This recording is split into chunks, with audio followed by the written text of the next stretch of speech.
Umat Islam ini diantara sebab kemerosotannya karena tidak menjaga adab. Baginda Nabi alaihissalam kirim surat ke Raja Romawi. Suratnya dihormati oleh Raja Romawi itu. Maka Raja Romawi didoakan oleh Nabi, oh kerajaannya akan terus sampai kiamat. Maka orang Romawi itu orang Barat itu loh semuanya kan, sampai sekarang masih punya kekuasaan terus walaupun kafir. Itu barokahnya dulu mbahnya itu Hirokal itu menghormati suratnya Rasulullah.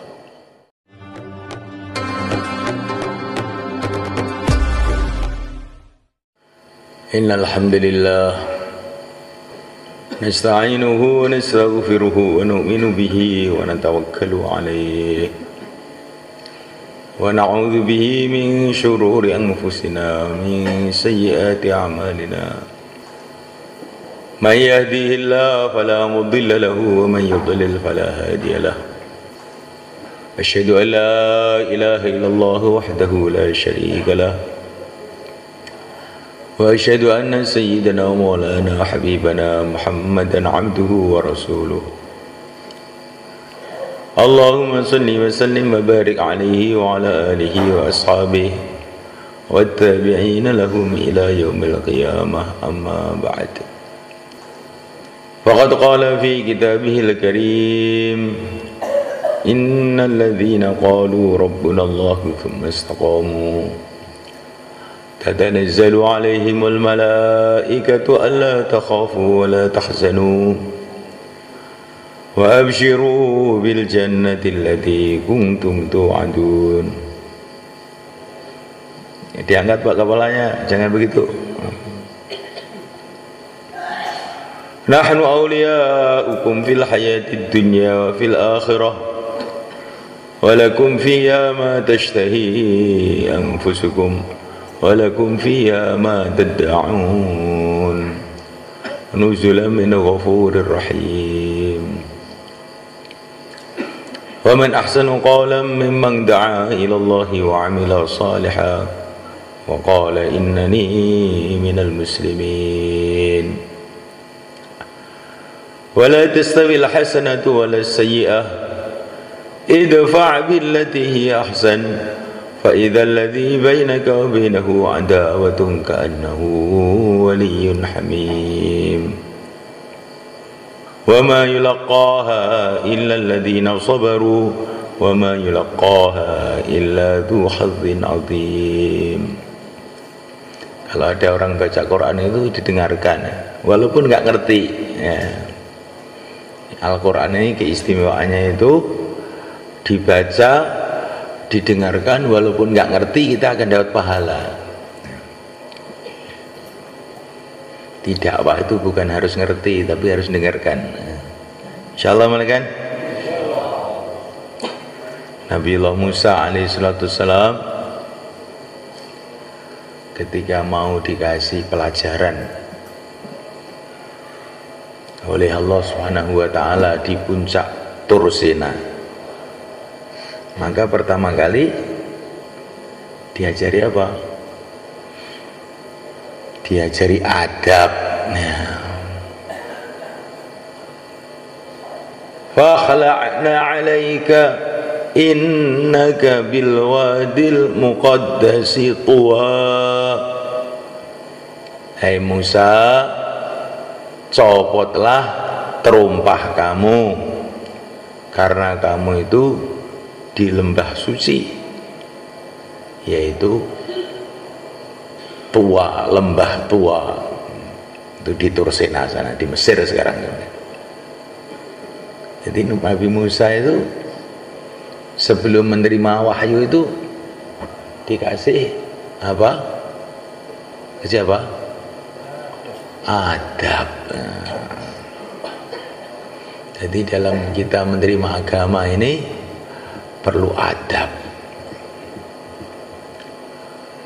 Begitu juga yang mulia Nabi Agung Muhammad SAW ketika mau menerima wahyu,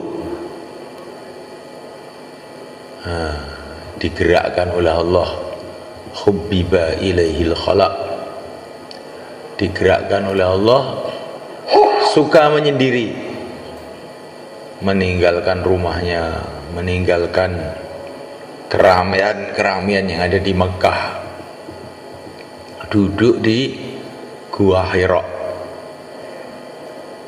dah konsentrasi penuh di sana. Jibril datang, dipeluk sampai setengah mati, dilepas, dipeluk lagi, dilepas, dipeluk lagi, dilepas. Untuk apa ini, kata para ulama? Antara yang Jibril dengan baginda Nabi ini supaya menyatu dulu, ruhaninya itu biar menyatu dulu. Jadi menerima agama itu harus begitu. Lain dengan menerima matematika, kimia, fisika, itu kamu sambil tidur, minum kopi, ngerokok gudang garam sih nggak apa-apa. Tetapi kalau agama, untuk bisa masuk itu harus menyatu antara yang menyampaikan dengan yang mendengarkan itu. Insyaallah, mulai kan? Adab ini penting, mulai kan? Umat Islam ini diantara sebab kemerosotannya karena tidak menjaga adab. Baginda Nabi alaihissalam kirim surat ke Raja Romawi. Suratnya dihormati oleh Raja Romawi itu. Maka Raja Romawi didoakan oleh Nabi, oh kerajaannya akan terus sampai kiamat. Maka orang Romawi itu orang Barat itu loh semuanya kan, sampai sekarang masih punya kekuasaan terus, walaupun kafir. Itu barokahnya dulu mbahnya itu Hirokal itu menghormati suratnya Rasulullah. Sebaliknya Raja Persia dikirimi surat sama Rasulullah malah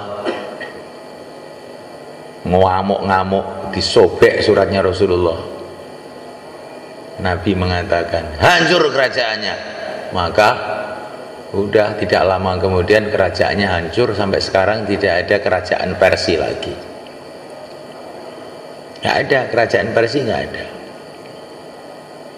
Jadi adab itu barokahnya sampai anak cucu, walaupun kafir. Ya aneh itu malah kan. Jadi adab itu amalan, walaupun yang mengerjakan orang kafir itu pun ada barokahnya, apalagi orang Islam. Begitu juga kalau meninggalkan adab. Ini orang kafir aja meninggalkan adab celaka, padahal orang kafir itu belum kenal Allah dan Rasulnya, apalagi orang Islam. Yang sudah kenal kepada Allah dan Rasulnya, kalau tidak menjaga adab, tambah ciloko, tambah berat. Bi'salismul fusuqu ba'dal iman. Orang itu setelah tahu kok terus menentang, itu salahnya itu malah double. Belum tahu menentang itu aja sudah salah, sudah tahu menentang lagi double salahnya. Maka kita jaga adab mulai kan, insyaallah ya. Bukan hanya dakwah, adabnya dakwah, supaya dakwah kita ini barokah. Bukan hanya ibadah, tapi juga adabnya ibadah. Nah, kita ini mau sholat itu suruh mandi dulu, suruh mandi dulu. Kalau bisa pakai pakaian yang terbaik. Khudhu zinatakum 'inda kulli masjid. Setiap sholat ambil pakaian kamu yang bagus. Sayyidina Abdullah bin Abbas itu punya pakaian khusus yang terbaik, digunakan untuk tahajud. Adab beliau itu kayak begitu. Taklim juga harus pakai adab, pakai adab. Nanti kalau taklim kita yang pakai adab, taklimnya makbul, merubah kehidupan kita. Kalau tidak pakai adab, nanti nggak masuk, barokahnya nggak ada. Nah, oleh karena Allah, segala sesuatu dijaga adabnya. Para sahabat ini adalah orang yang pengorbanannya paling hebat, pengorbanannya paling tinggi. Tetapi Allah berfirman, kalau kamu tidak jaga adab, seluruh amalan kamu batal. Ya ayyuhalladzina amanu la tarfa'u aswatakum fawqa sawtin nabi wa la tajharu lahu bil qaul kajahri ba'dikum li ba'd an tahbata a'malukum wa antum la tash'urun. Hai orang-orang yang beriman, janganlah kamu mengeraskan suaramu di atas suara Nabi. Jangan kamu manggil Nabi seperti manggil orang lain. Sikap kamu kepada Nabi itu harus beda. An tahbata a'malukum wa antum la tash'urun. Kalau kamu tidak jaga adab ini, hancur semua amal kamu, sedangkan kamu tidak tahu. Adab itu Masya Allah penting. Dalam satu majelis, kan? Ini cerita ini hadis sahih, satu majelis ada orang datang. Sebelum datang ini Nabi mengatakan nanti akan datang orang yang ada setannya, kata Nabi. Maka datang orang yang kelihatannya penuh dengan khusyuk, jidatnya itu ireng kayak dengkul unta, saking khusyuknya. Pokoknya jos. Tapi Nabi mengatakan ada setannya ini. Terus kemudian Nabi itu bertanya pada orang yang baru datang ini. Orang ini dari Bani Tamim.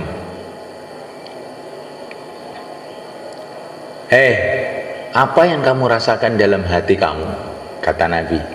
Tapi orang tadi polos nih, walaupun jahat tapi polos itu. Kalau bicara apa adanya aja. Apa yang ada dalam hati kamu? Kata Nabi pada orang tadi. Orang tadi mengatakan, perasaan saya ini orang yang terbaik di kalangan manusia, katanya. Terus kemudian tidak lama, tidak mau duduk, itu nggak mau orang itu, langsung pergi di tempat yang menyendiri, sholat. Allahu Akbar.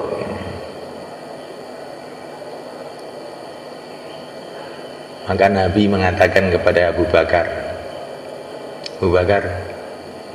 orang yang tadi di sini itu penggal kepala dia, kata Nabi. Maka Abu Bakar datang, dia masih sholat dengan penuh khusyuk. Allahu Akbar. Nah, maka Abu Bakar, masa orang Islam saya bunuh?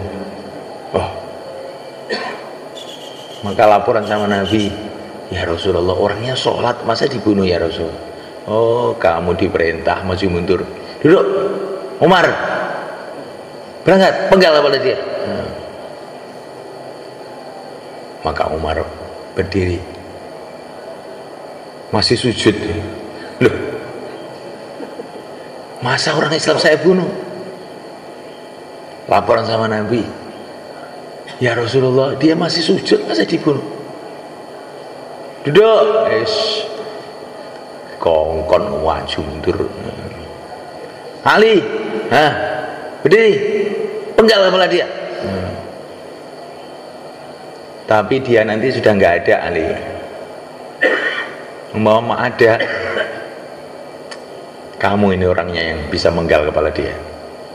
Maka Sayyidina Ali datang. Pokoknya walaupun dia sujud akan saya, tidak sih. Tapi dia datang ke situ, orangnya sudah nggak ada, dicari nggak ketemu. Laporan sama Nabi, betul ya Rasulullah, sudah nggak ada. Maka Nabi mengatakan, sumema orang itu kamu bunuh Ali, tidak akan ada perpecahan di kalangan umatku lagi sampai kiamat.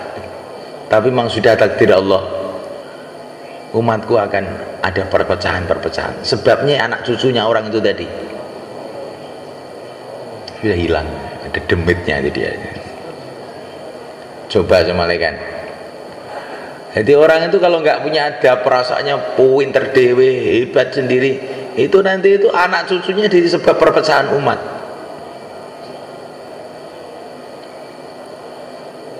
Maka kita ini pokoknya tawadhu, ada pasor dalam segala tindakan kita. Insyaallah malaikat. Adab ini penting, ini babnya bab adab sekarang. Karena amalan apapun hebatnya, kalau tidak dijaga adabnya nanti nggak ada berkahnya. Itu yang bahaya itu semuanya. Ke masjid itu amalan yang besar, tapi kalau tidak dijaga adabnya bisa-bisa malah dosa.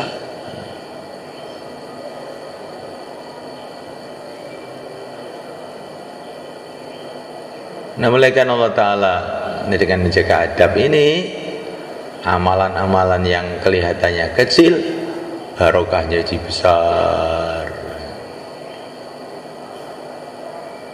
Nah, mulaikan Allah Ta'ala, kita di dunia ini Allah yang telah mendatangkan kita.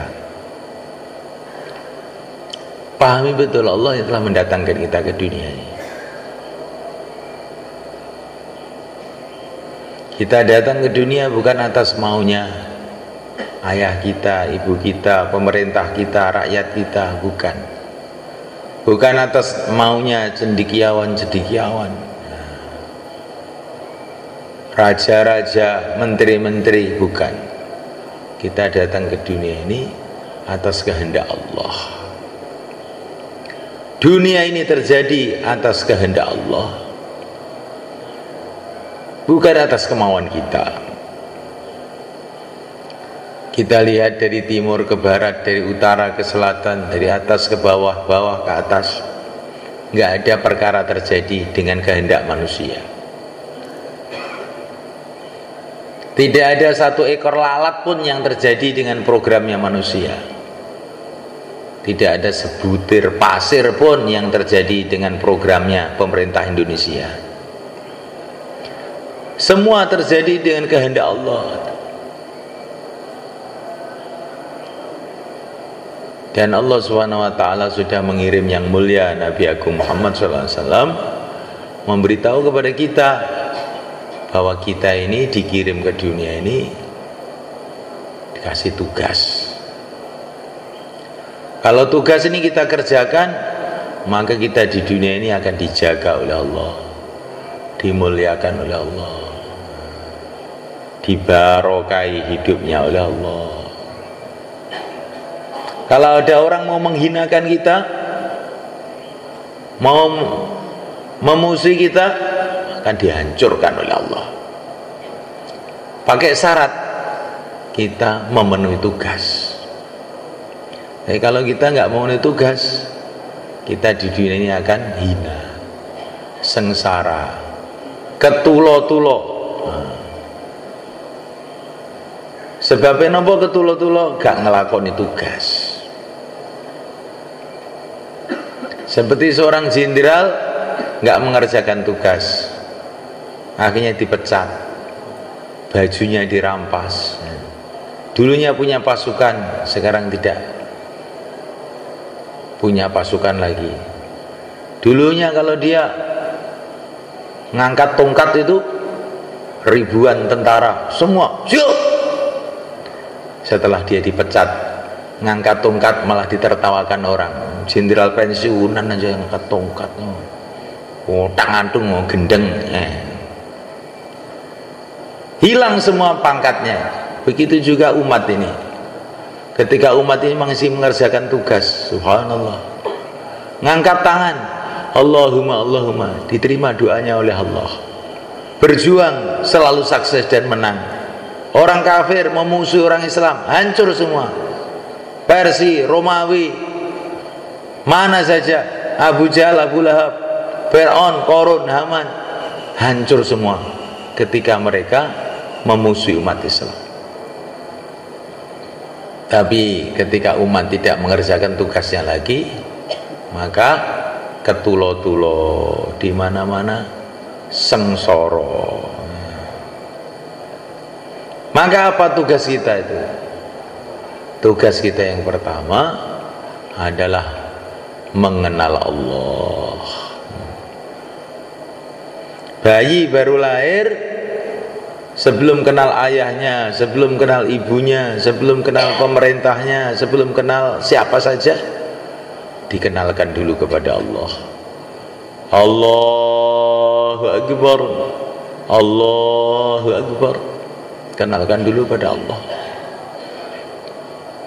Dan yang kedua, diajari bersikap yang benar, sikap sebagai hamba.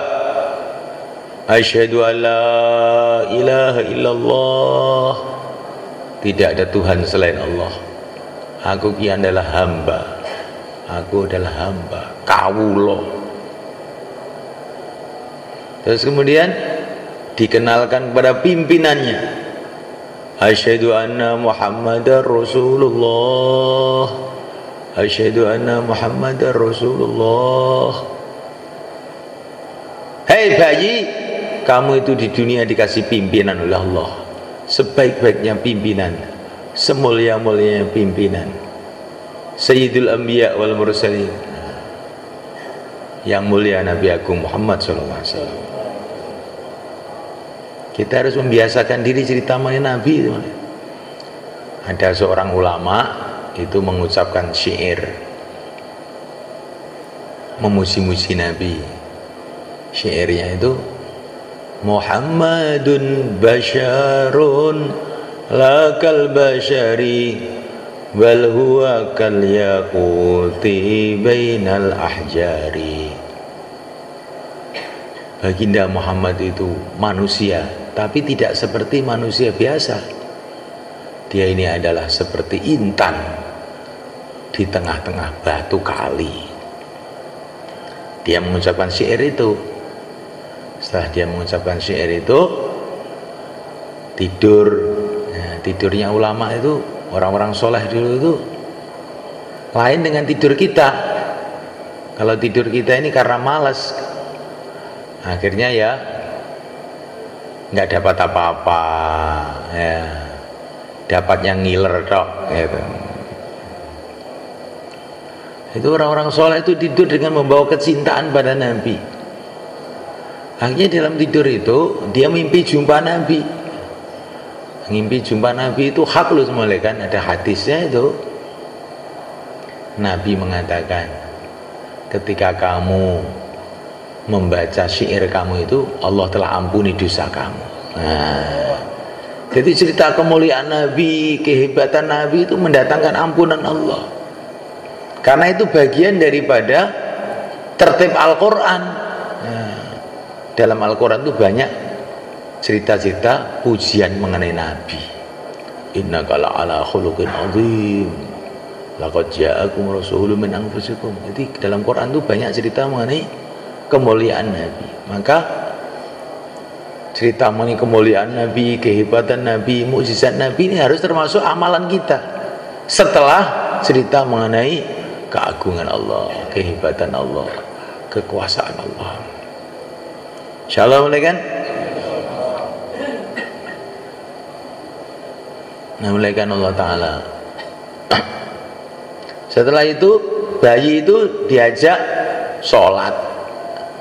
Bayi kok diajak sholat itu ya bisa.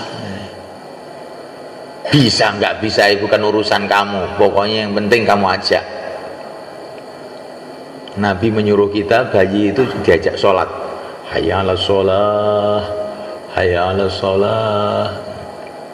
Ini pelajaran kata para ulama. Dakwah itu walaupun yang diajak nggak bisa, kelihatannya nggak paham, tidur, ngantuk, didakwai terus saja. Insyaallah mulai kan? Didakwai terus saja. Hayya 'alas sholah, hayya 'alas sholah. tapi dibangunkan itu. Assalamualaikum, angkat kepala. Insyaallah mulai kan? Ya Allah. Orang itu kalau waktu bayan di markas tidak mau dengar dengan baik, nanti akan dihukum oleh Allah. Kalau waktu di mahalah dia bayan, nggak ada orang mau dengar. Hukumannya begitu, Pak. Maka nanti akan merosot itu dakwah gara-gara ngantuk kamu di markas ini. Insyaallah piye? Oh, insyaallah aja ngantuk ngono. Kon ngantuk malah insyaallah. Wis jenenge wong ngantuk dijak omong ora paham. Jadi semulaikan Allah Ta'ala begitu katanya dalam satu hadis, buatlah baik kepada orang tua kamu, nanti anak-anak kamu akan baik sama kamu. Begitu juga kalau kamu itu mau dengar orang yang lebih tua, nanti orang-orang muda mau dengar dengan kamu. Tapi kalau kamu nggak mau dengar, maka nanti orang yang di bawah kamu pun nggak mau dengar juga. Itu hukumannya. Wa jazaa'u sayyi'atin sayyi'atun misluha. Orang itu kalau berbuat jahat oleh Allah akan dibalas dengan kejahatan pula. Barang siapa yang menghormati orang tua, nanti kalau dia itu tua, Allah akan gerakkan orang-orang untuk menghormati dia. Maknanya bagaimana? Maknanya umurnya akan panjang sampai tua dia. Dan nanti barokah, orang-orang digerakkan Allah untuk menghormati dia. Barang siapa tidak mau menghormati orang tua, maka nanti kalau dia sudah tua, orang-orang tidak menghormati dia. Maknanya gimana? Umurnya dowo juga ini orang, tetapi nanti menderita. Nggak ada yang mau gubris, ngomong sama anaknya, apa itu Pak? Ngomong sama istrinya, apa ngomong sama siapa nggak ada yang gubris, karena dulunya dia itu juga begitu, nggak gubris. Makanya kalau istri kita itu marah, anak kita nakal, nggak mau dikasih tahu, kita jangan marah dulu, istighfar aja. Dulu memang saya itu ya nakal, setiap ngaji saya itu mesti ngantuk. Maka anak saya nasihati nggak mau, dia habis pantas sekarang tobat aja, insyaallah malah kan. Ini masanya penanggung jawab semua ini bukan dakwah, ini nyeneni saja saya itu ya. Nyeneni, ngerti nyeneni maksudnya hari Senin gitu maksudnya ya. Jadi semulaikan Allah Ta'ala ini penting. Kadang-kadang kita ini melihat keadaan sebabnya apa? Qul hiya min indi anfusikum. Sebabnya ya kamu itu. Ada orang-orang pada zaman Nabi kalau mendapat musibah mereka mengatakan, qalu anna hada. Dari mana ini? Kenapa terjadi begini? Allah berfirman, qul huwa min indi anfusikum. Kuwi salah kowe. Astagfirullahaladzim. Maka kita ini, niat kita dalam usaha agama ini memperbaiki hati kita ini, malaikat, memperbaiki diri kita. Kadang-kadang sikap-sikap kita yang kita anggap perkara kecil tapi mengakibatkan musibah besar. Wa tahsabunahu hayyina wa huwa 'indallahi 'azim. Ada perkara kamu kira kecil, padahal itu besar di sisi Allah. Tadi diajak sholat, terus bayi tadi diajak mikir akhirat.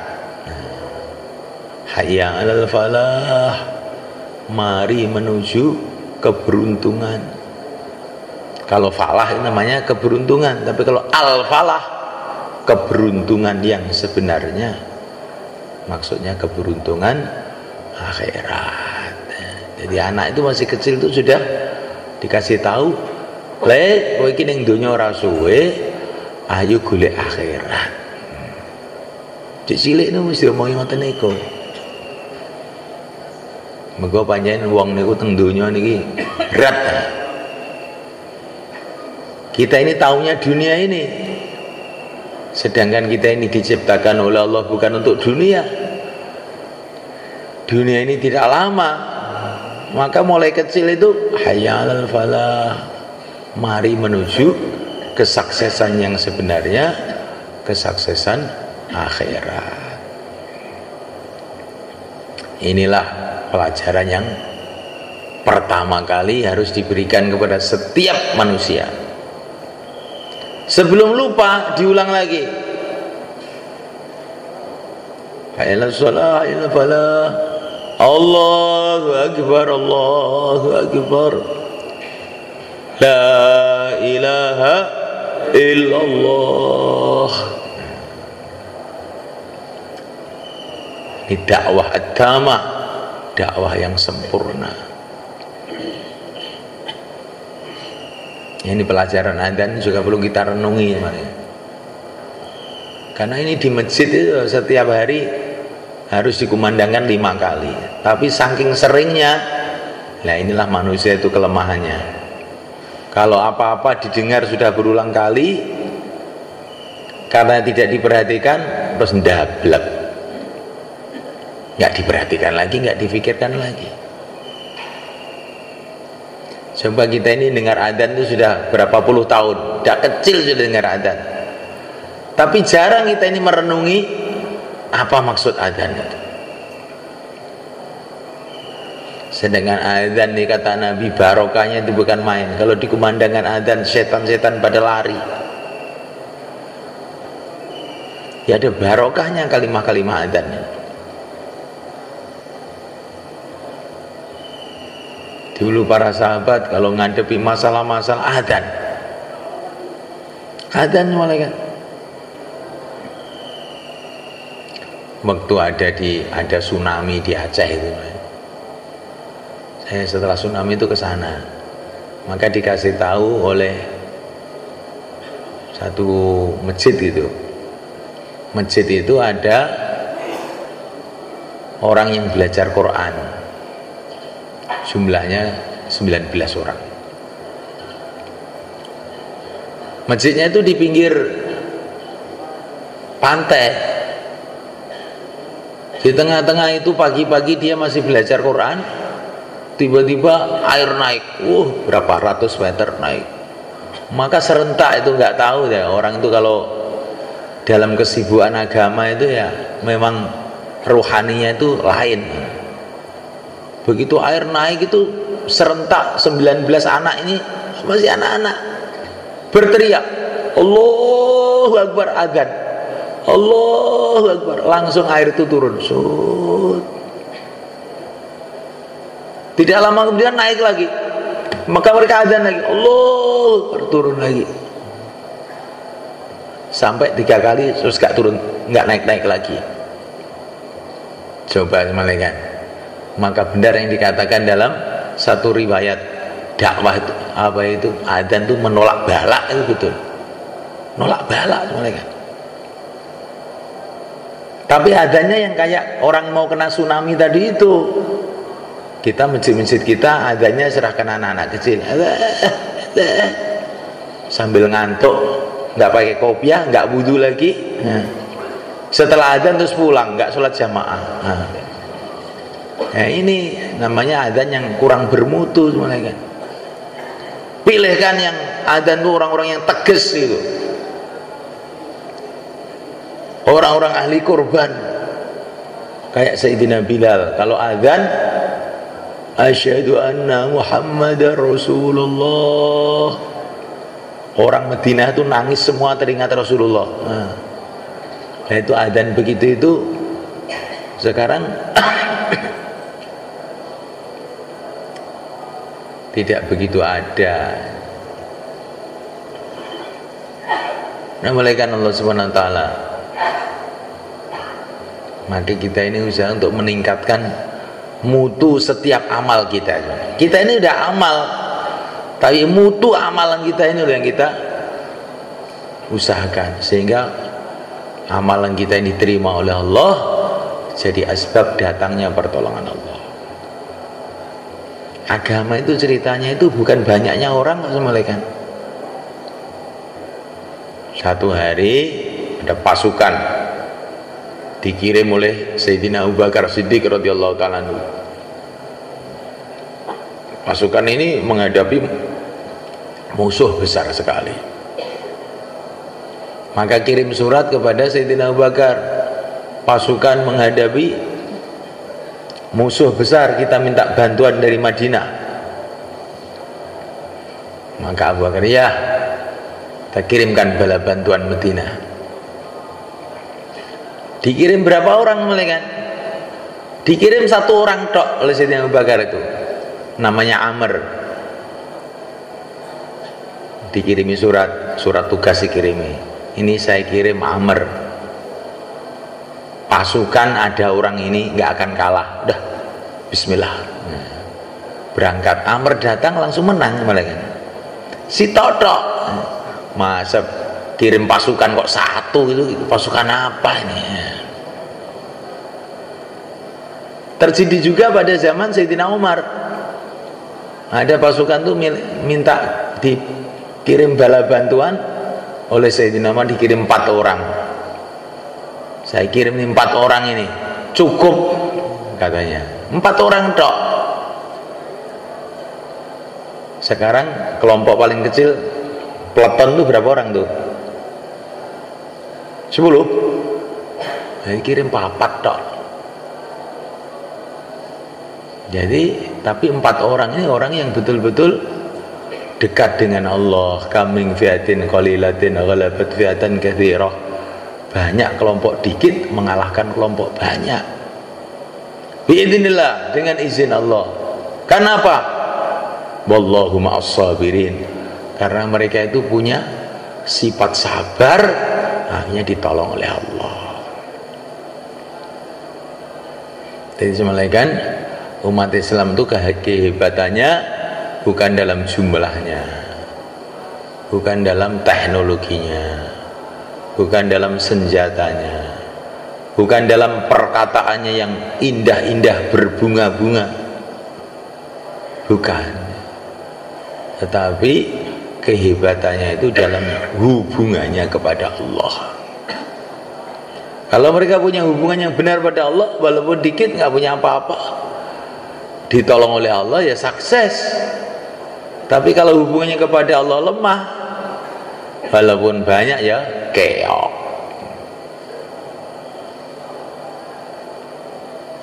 Makanya lah maksud kita keluar 4 bulan, kita keluar 40 hari, kita ini bagaimana menjadi orang yang dekat pada Allah.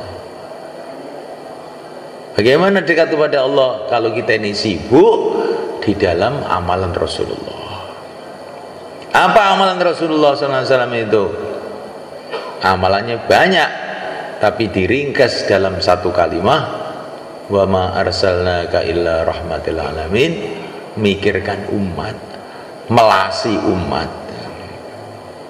Orang itu kalau melasi umat, akhirnya doa, akhirnya nangis, akhirnya bergerak, akhirnya akhlaknya baik. Kalau memikirkan umat, akhlaknya jadi baik. Karena kalau kita memikirkan umat, akhlaknya nggak baik, nggak jalan. Akhlaknya jadi baik, doanya jadi sungguh-sungguh, hubungannya kepada Allah jadi tambah dekat. Pakai syarat orang itu ada memikirkan umat. Insya Allah malaikat.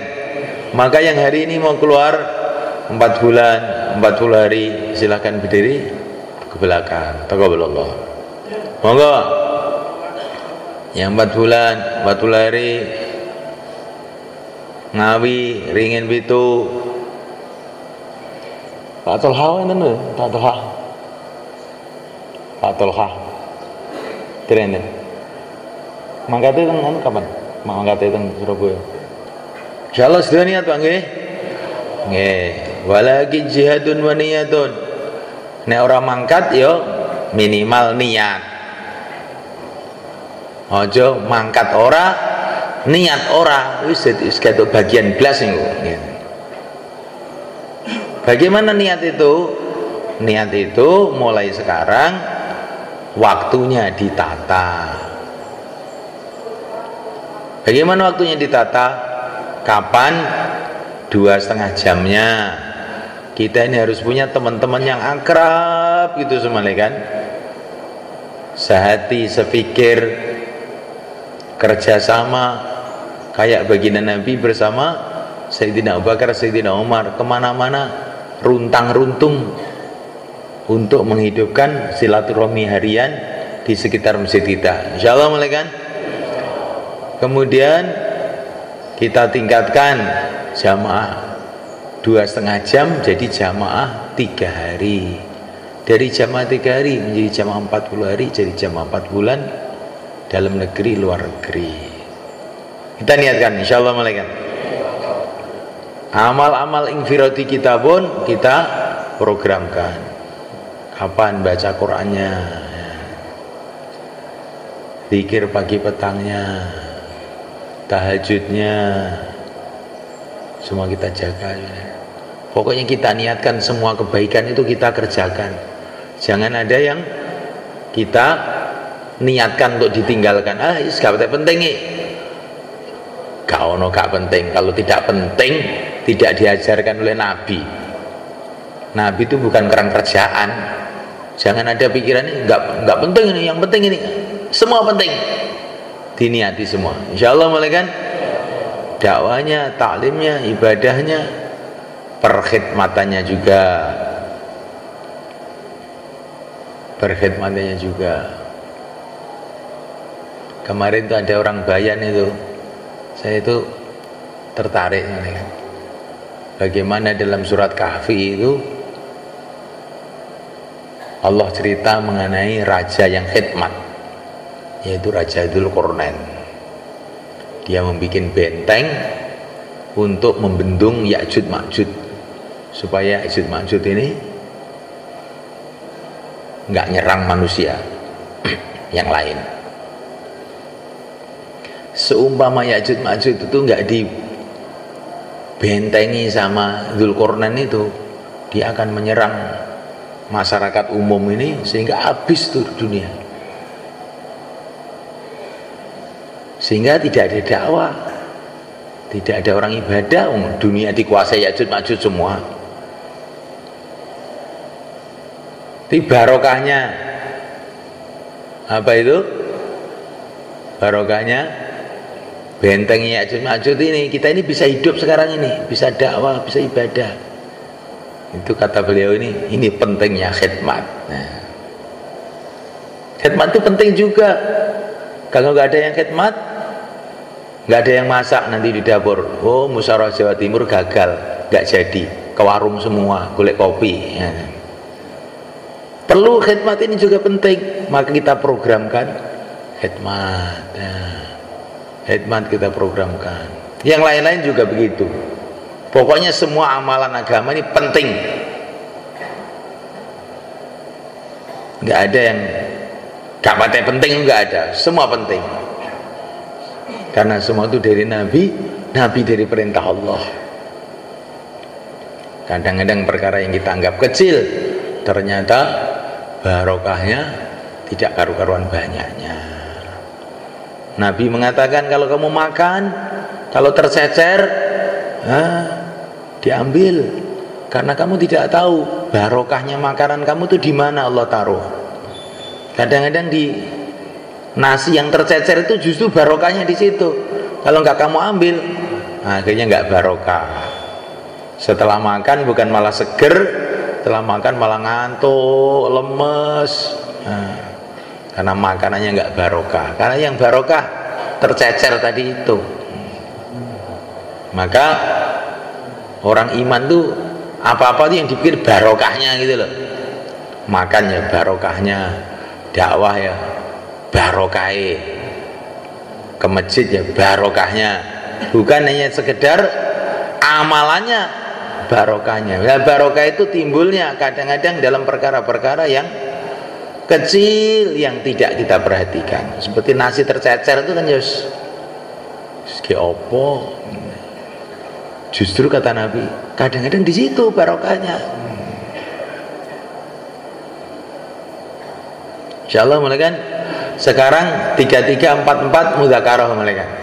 3344 mudzakarah. Apa yang nyantol diulang-ulang. Silakan mulai kan. Nah, silakan. Sambil janjian kapan 4 bulannya. Nah, 40 harinya kita bentuk jamaah-jamaah dari masjid kita ini. Insyaallah